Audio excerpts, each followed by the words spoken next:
पुष्पा पुष्पराज मैं झुकेगा नहीं साला।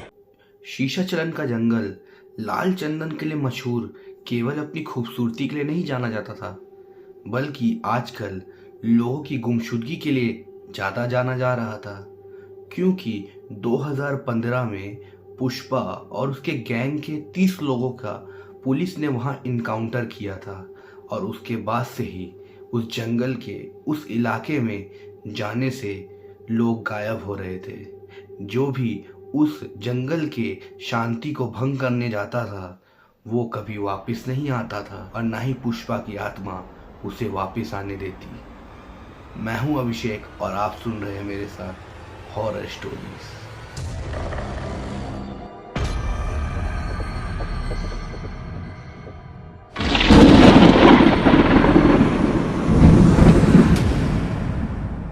आज ही वन विभाग के नए अफसर राहुल नेगी काम पे आए थे, और शीशाचलन के जंगल में जो लोग गुमशुदा हो रहे थे उसके बारे में जानते ही वो निकल पड़ते हैं शीशाचलन के जंगल की तरफ। उसमें क्या रहस्य है ये जानने के लिए। उनके हिसाब से यहाँ पे जो लाल चंदन के तस्कर हैं वही लोगों को गायब कर रहे हैं और भूतिया अफवाह फैला रहे हैं। जैसे ही वो शीशाचलन के जंगल से जुड़ा हुआ जो गांव होता है वहां जाते हैं और वहां के मुखिया से बात करते हैं कि यहाँ पे क्या चल रहा है, तो मुखिया जो उन्हें बताता है उसके बाद वो थोड़ा सा हंस पड़ते हैं। मुखिया बोलता है उन्हें कि साहब, उस जंगल में ना ही जाए तो आपके लिए अच्छा होगा क्योंकि जितने भी लोग उस जंगल में गए हैं ना वो कभी वापस नहीं आए। ये सुन के भी फॉरेस्ट ऑफिसर हंसते हैं और मुखिया से बोलते हैं कि मैं इन सब बातों पे नहीं मानता, और आप जो मुझे डराने की कोशिश कर रहे हैं ना, मैं डरूंगा भी नहीं, और उस जंगल में जाके आपको ये भी बताऊंगा कि वहाँ पे जो है लाल चंदन के तस्कर हैं जो ये सब अफवाह फैला रहे हैं। तभी मुखिया कुछ और कहते हैं, साहेब, आप इस गांव और इस जंगल की जो भी कहानियां हैं ना उसे भरोसा नहीं करेंगे, हमें पता था। इसीलिए साहेब मैं आपसे बोल रहा हूँ कि वहाँ पे पुष्पा और उसके जो गैंग के लोग हैं उसकी आत्माएं घूमती है साहब। आप ना जाएं तो ही आपके लिए अच्छा होगा। हम नहीं चाहते कि एक और लोग उस जंगल में जाके गायब हो जाए। राहुल जैसे ही ये बात सुनता है वो जंगल की तरफ चला जाता है और मुखिया से जाते जाते ये बोलता है कि आप टेंशन मत लो, मैं इस रात से पर्दा उठा के ज़रूर वापस आऊँगा। और राज जंगल में बहुत ही अंदर चलने लगता है। चलते चलते वो जंगल के एकदम बीचों बीच पहुंच जाता है, और जैसे ही वो जंगल के बीचों बीच पहुंचता है वो सामने एक बहुत ही बड़ा बरगद का पेड़ देखता है। और जैसे ही वो उस बरगद के पेड़ के पास जाता है उसे वहाँ पे एक लोहे की कुल्हाड़ी पड़ी हुई दिखती है, और जैसे ही राहुल वो लोहे की कुल्हाड़ी उठाता है चारों तरफ हवाएं चलने लगती है, और ऐसा लगता है कि आसपास बहुत सारे लोग बातचीत कर रहे हैं। राहुल ये देख के बहुत ही ज़्यादा डर जाता है और इधर उधर देखने लगता है। राहुल को समझ में नहीं आ रहा था कि ये लोगों की जो आवाज़ें हैं वो आ कहाँ से रही है। तभी उसे दिखता है कि हवा में कुछ आत्माएं इधर से उधर बहुत ही स्पीड में जा रही हैं। ये देख के राहुल बहुत ही ज़्यादा डर जाता है। तभी जब राहुल को ये सब दिख रहा था तभी उस पेड़ से आवाज़ आती है, यहाँ से चले जाओ, यहाँ पे रहोगे तो मारे जाओगे। ये सुन के राहुल थोड़ा सा तो डरता है मगर वहीं खड़ा रहता है।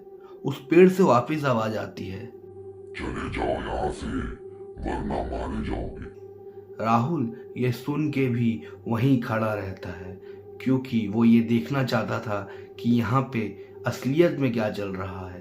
तभी उसके सामने एक आत्मा आके खड़ी होती है, और जब उसका पूरा चेहरा दिखता है वो अपने आप को पुष्पा बताता है। पुष्पा, नाम सुन के फ्लावर समझे क्या? फायर है मैं, फायर। तेरे को बोला ना, यहाँ से चले जा वरना जान से जाएगा। राहुल उसे बोलता है कि मैंने तो कुछ नहीं किया है, तुम मुझे क्यों मारोगे और तुम इन गांव वालों को क्यों मार रहे हो? तब पुष्पा उसे बताता है कि वो किसी भी निर्दोष को नहीं मार रहा, वो बस उन्हीं लोगों को मार रहा है जिन लोगों ने उसकी मौत और उसके गैंग के लोगों की मौत में पुलिस वाले शेखावत साहिब का मदद किया है। तभी पुष्पा राहुल को एक फ्लैशबैक दिखाता है और उसमें राहुल को दिखता है पुष्पा के लोगों को प्लानिंग करके यहाँ पे बुलाया गया और उनके साथ बहुत ही गलत किया। शेखावत सर ने सबको चारों तरफ से घेर के और गोलियों से छन्नी छल्ली कर दिया और पुष्पा को भी यहाँ पे उन्होंने धोखे से बुलाया और धोखे से बुला के उसको भी मार दिया। पुष्पा के गैंग से बहुत सारे लोग थे जो अपनी जान की भीख मांग रहे थे, मगर शेखावत सर ने किसी पे भी रहम नहीं खाया और उन्हें गोलियों से छल्ली छल्ली कर दिया। ये देख के राहुल की आंखों में आंसू थे। राहुल ये देख के बस यही सोच रहा था कि ये तो पूरा नरसंहार है, कोई नॉर्मल इंसान ऐसा कैसे कर सकता है। तभी पुष्पा की आत्मा उसे बोलती है, यहाँ से चले जाना चाहिए था तुमको, मगर तुम यहाँ नहीं गए। यहाँ पे लोग तब तक मरते रहेंगे जब तक मैं उस शेखावत को मार नहीं देता। ये सुन के राहुल बहुत ही ज़्यादा डर जाता है और वहाँ से भागने की कोशिश करता है।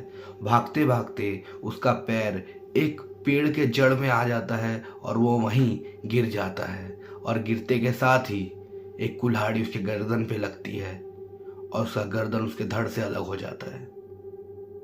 गांव वालों को उसकी लाश जंगल के बाहर दूसरे दिन ही मिलती है। गांव वाले ये देख के बहुत ही दुखित हो जाते हैं कि एक और फॉरेस्ट ऑफिसर मारा गया। क्या पुष्पा अपना बदला ले पाएगा? क्या अब शेखावत सर उस जंगल में वापस आएंगे? अगर आपको जानना है तो इसके सेकेंड पार्ट में उसकी वीडियो आएगी और आपको ये वीडियो कैसी लगी मुझे कमेंट में ज़रूर बताइएगा। अगर आपके पास कुछ ऐसी कहानियाँ हैं जिसे मैं अपने आवाज़ में नरेट कर सकता हूँ तो मुझे ज़रूर भेजें। डिस्क्रिप्शन में मेरा नंबर है। तो मिलते हैं आपसे नेक्स्ट वीडियो में, तब तक के लिए बाय।